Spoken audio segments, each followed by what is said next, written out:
Hello, my name is Rich Howard, owner of Architectural Builders Supply. This video is to bring you a closer look at the Stanley CB1901R 4.5x4 2060 hinge.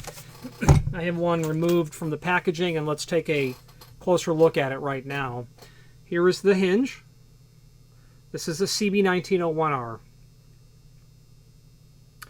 The part number means a number of things. CB is concealed bearing. The 1901R is a 3-knuckle design, a very clean type of finish, extremely... let me pause this video and grab a ball bearing 5-knuckle hinge. Okay, so here's our 3-knuckle hinge, very nice and clean. Here's a ball bearing 5-knuckle hinge. Just not as clean looking by some definitions, I suppose. I personally believe that the 3-knuckle is a really clean looking hinge. Far nicer looking than a typical ball bearing 5-knuckle hinge. So this appears to be a plain bearing hinge with no bearing packets, but this is a concealed bearing hinge, meaning that the inner construction is such that it's a good 20% more efficient than a ball bearing hinge, which is substantially more efficient than a plain bearing hinge. So your concealed bearing sort of products from Stanley are going to be really a major step up to a ball bearing type construction. Not only because it's a cleaner, more elegant look, at least in my opinion and others, but because it's going to do its job so much more substantially, effectively, where the wear and tear that's potentially going to occur on the hinge is going to be years or decades down the road. I've seen concealed bearing hinges from Stanley that are several decades old, and they just look tremendous. This is a steel-based hinge. That's inferred in the part number as well. And it's a 4.5x4. That means that this hinge is 4.5 tall, which it is, and 4-inch wide, which it is. So this is a rectangular hinge. This hinge here happens to be 4.5x4.5. You can see one hinge is going to be narrower than the other. And why did this client order a 4-inch wide hinge? Well, probably because it suited the purpose better than a 4.5-inch hinge. Okay? Really, it's going to look more like this. So what we're doing with the top hinge is we've brought that vertical line of pivot, or the vertical axis of pivoting, in closer towards the face of the door. The closer that you move that vertical axis of pivoting here, if the door is going to swing like this, the further out it is, the less efficient that hinge is going to be able to do its work. You want to tuck it in as close to the face of the door and frame as possible. That makes the hinge more appropriately arranged to do the job. And there's a formula that we'll talk about how to determine that in a moment. Certainly the client ran that formula because Stanley CB. I say that the client ran the formula for determining the width because people normally order 4.5, 4.5. Okay, that this is like the Swiss Army knife of hinge sizes in terms of the width does not mean it's the right size. And that formula does need to be consulted. The formula for determining wide throw, it needs to be consulted whenever you're determining the width of a hinge. And that work clearly had been done. The other thing that's nice about the CB1901R is a very clean top here. Okay, when you look at that hinge, you can't really tell. You do not tell that there is a pin that's driven down there. Same with the bottom, whereas with the typical 5-knuckle ball bearing, you do see that button tip from the hinge pin that's in there. Okay. Now, where are you going to use this hinge? Why would you be wanting this hinge in particular? Let's talk about this project in particular because it adequately demonstrates why this hinge would be necessary. If you've not hit subscribe yet, we would very much appreciate if you did, and hopefully you're enjoying this video. Now, let's get back to it. Here is the item that we are indeed looking at. Let's take a look at some photographs that we have. There's the label on the box. There's the hinge. Nice clean look. A relatively small corporate logo stamping on there, which I prefer. This is a profile. This is a cross-section of the hinge showing, what I'm trying to illustrate here is the bend on the hinge leaf. A couple of things I want to point out.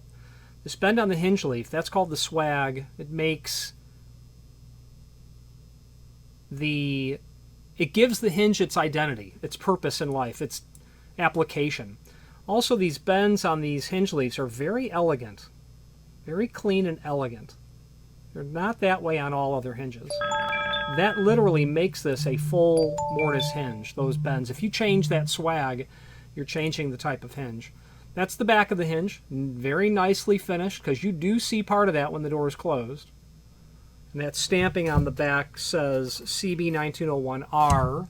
It's nice that they put that on the back of the hinge so that you can remove it from the door and know what hinge it is. They'll do that on their, I was about to say high-end hinges, but they're hinges that are other than garden variety. You'll see that. A close-up just showing the brushwork, the knuckle interface here. The fact that the crotch of the hinge is clean, is finished relatively well. Close-up of the logo. And then your screw package. This is going to include all wood screws and all machine screws. By all means, make it a habit to indicate in the comment field what type of screws you want, or the composition of the door and frame right here. It's typical to get all wood screws and all machine screws, but not all the time. If you're ordering 8x6, the factory may not include the quantity of machine screws that you need. Or if you're ordering 4.5x4.5, they may not include the quantity of wood screws that you need, because they're assuming something's metal or something's wood or all of it's wood.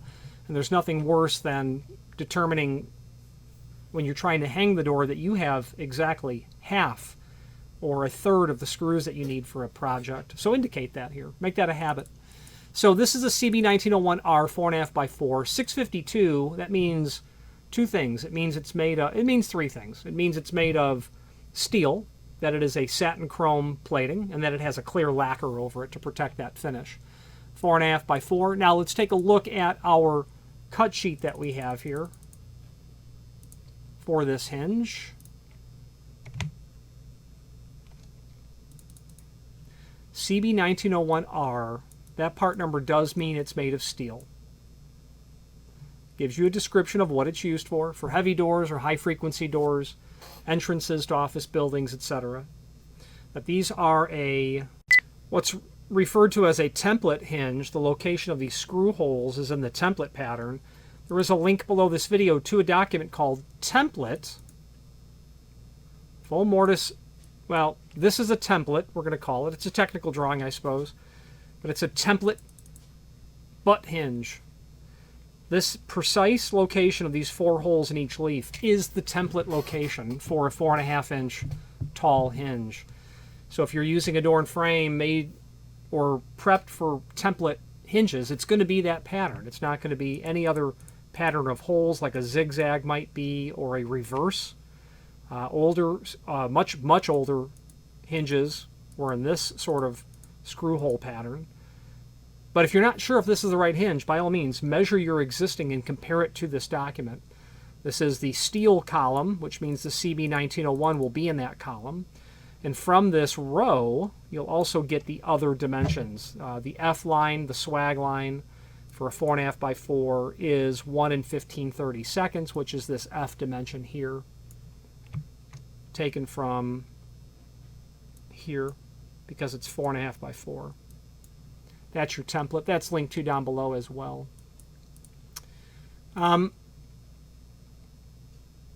You can do this in a brass or a bronze or a stainless steel, and you can see how the part number changes to a CB1961R, which would mean non-ferrous based material. You can use the stainless on fire-rated doors, not the brass or bronze. Obviously, this steel hinge is permissible for use on fire doors.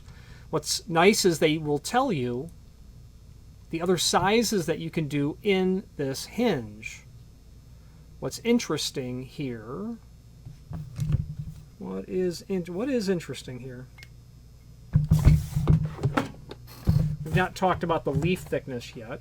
They don't have a 4.5x4 in their table, and this leaf thickness is 0.173, which means it's heavyweight.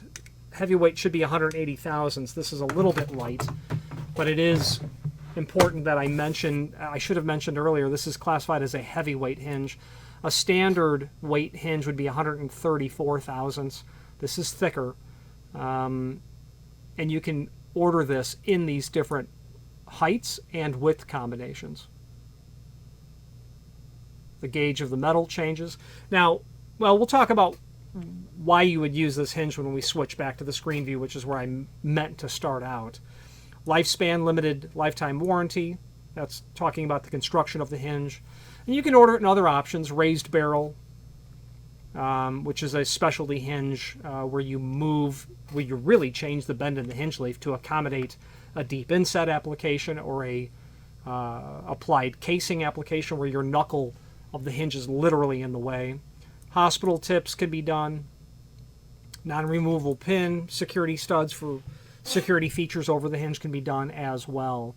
Now there's a link below this video as seen here to the manufacturer's page, and from here you can pull up not only all of the Stanley products that we sell by means of this horizontal navigation here, but also a link to the manufacturer's website, as well as a link to their full product catalog. The one I like to use is right here, the 2010 catalog. It's quite an old document, but these hinges haven't really changed much in the last 12 years or in the last 42 years. A full mortise hinge is still a full mortise hinge if you follow my meaning. Now, scrolling through this catalog,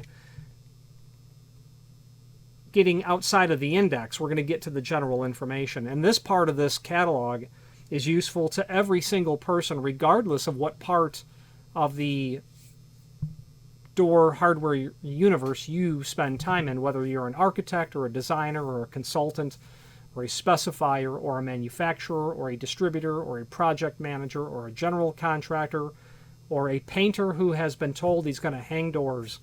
You will find it very worthwhile to read through here and familiarize yourself with the terminology in this encyclopedic reference, because that's really what this is.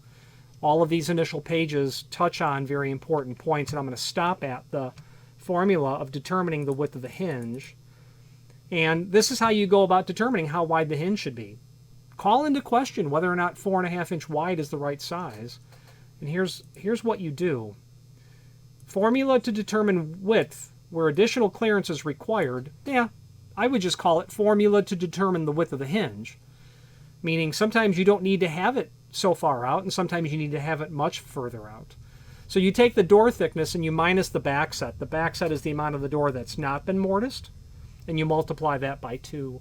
So this is an 1 3/4 thick door with a 1/4 inch back set. 1.5 inches times 2 is 3 inch. You add to that any clearance, which is this dimension. In this case, there is no clearance for this client. That value is 0 because of the type of easy jam they're using, where there's no casing. It's been made to bleed into the wall. And then you add the inset, which is literally 0. That door is flush with the frame. And that equals the hinge width. Well, that tells us 3 inch. If not standard, use the next largest size, so we had to go to 4 inch. This hinge would have been really good with a narrower hinge, or I would have preferred a concealed hinge, like a sauce, etc. Or even a olive knuckle hinge that Stanley makes. Stanley doesn't make any concealed hinges that I can think of, or Stanley pivots perhaps. But that's how you go about determining it. Now, if you were to change your back set or your inset, or now your clearance, say you had 3/4 inch casing, and let's say 3/4 inch casing and 0 inset. Well, that'll put you to 3 3/4. You're still going to use a 4 inch. But now let's say you had a 10 inch jam depth, and your inset was now 3.5 inch. So 3 inch plus 0 plus 3.5. Well, now you're at 6.5. So you'd have to go to a 4.5 by 7. This formula is really nice because it just renders clear and plain how wide a hinge should be. Little cheat sheet here if you don't want to work the calculation. And as you continue to scroll through, you'll find additional encyclopedic references. So time really well worth spent. Finished chart is here, etc. And then once you get through all the encyclopedic general information section, here's a raised barrel hinge, by the way.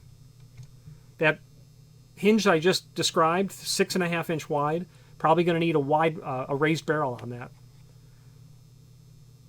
They're going to kick that. You can see how the bend on the hinge leaf literally defines the genetic code of a hinge. You change those bends and you change the hinge. Here's that wide throw formula again that we just went through, showing how leaves are swagged. Then after you get through this section, you will be into the hinge cut sheets. And I think they start with 3-knuckle. Yeah, they do. 3-knuckle concealed bearing. Literally our CB hinge. There you go. All right, let's wrap up this video on camera. If you are enjoying this video, please click thumbs up or like, and also please consider subscribing to our channel. Let's move on to the rest of the video. Okay, so where would you use this hinge? Well, like I just said, that's my client I just described with that condition, that you want to tuck that hinge barrel back as far away from the outside of the opening as possible. Projecting hardware is never a good thing on a door, whether it be a knob or a strike lip or a hinge. Countless times I've walked down a hall and cracked my watch on a hinge barrel or a strike lip, or you catch, you know, the tail of your shirt on a piece of hardware. Everyone's done that. We want to tuck that stuff in, not only for that reason, but we do, but because mechanically it's a smarter way to put the material, arrange the material. If you were given a test question that said, here's the door thickness, back set, clearance, and inset, tell me how wide the hinge is, and you went with a 4.5 inch in that scenario, you get the big red X on that, because it's not the right, it's not the, will that work? Sure, it'll work. It's not the best size that you could have used, and that's where all that comes from. But it's important to think in the back of your head, what formula, what does the formula tell me? So if you're doing an 8-inch block wall, and you've got a 5 3/4 frame, and you know your inset is 1.5 inches, but they're bringing drive it and stucco, and you want the door to go to 180 degrees, okay, now you can say to yourself, okay, I don't have to guess what hinge width I need. I won't run through that, even though I could. You know, come up with, you know, any wall condition that you bump into, and then you can start to think about, how wide does my hinge need to be? Because the magic was, the client wants the door to go to 180 degrees. It's a child care facility.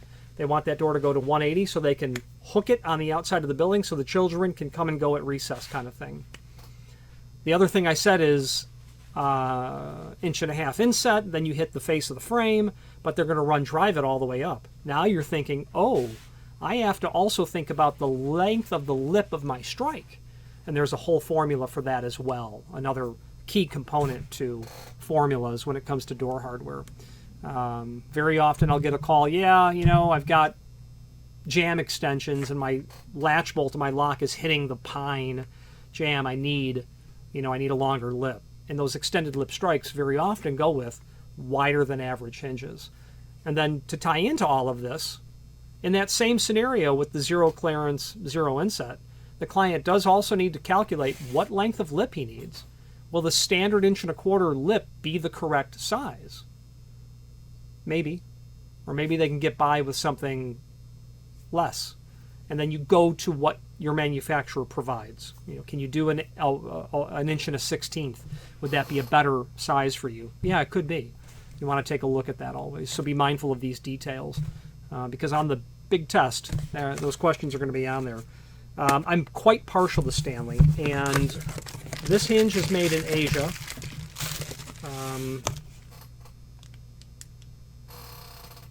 It says made in China. I think it says it in three different languages. But what Stanley has, and that's not a negative thing, this is made there as well, and this is a fine piece of equipment. The fit and finish on their product is always really nice. You know, it's just a hinge. Nobody thinks about it. But what I see when I see the great fit and finish and the fact that that hinge leaf swings so nice is that they have a mastery over the manufacturing process. And obviously a care and concern over what the finished product looks like. Not all manufacturers have the same level of quality that's leaving the factory. I can tell you that. And I will always say that about a Stanley. As long as Stanley keeps producing them this way, I'll always say that about them. The downside of their hinges, because a lot of it's made I don't know, 7,000 miles away, who knows, is that you've got a lead time. So definitely plan ahead. But I'll tell you this, it's well worth the wait because of the caliber and quality of the hinge. So in any event, if you have any questions on the CB1901R in a 4.5x4 and a 652 or a 26D finish, and they can obviously do these finishes in whatever you need: brass, bronze, chrome, nickel, satin polished, oil rubbed, black. They can do special order most likely. But if it's a finish that can be done on steel, Stanley can do it. Stanley's been making hinges for, I don't know, 170 years or whatever it is. So rely on them, I suppose. Any questions on this or any other Stanley product, please feel free to reach out to us. And thank you very much. Thank you for watching, and if you've enjoyed this video, please click thumbs up, please subscribe, and maybe even send the video to someone that you know. Thank you.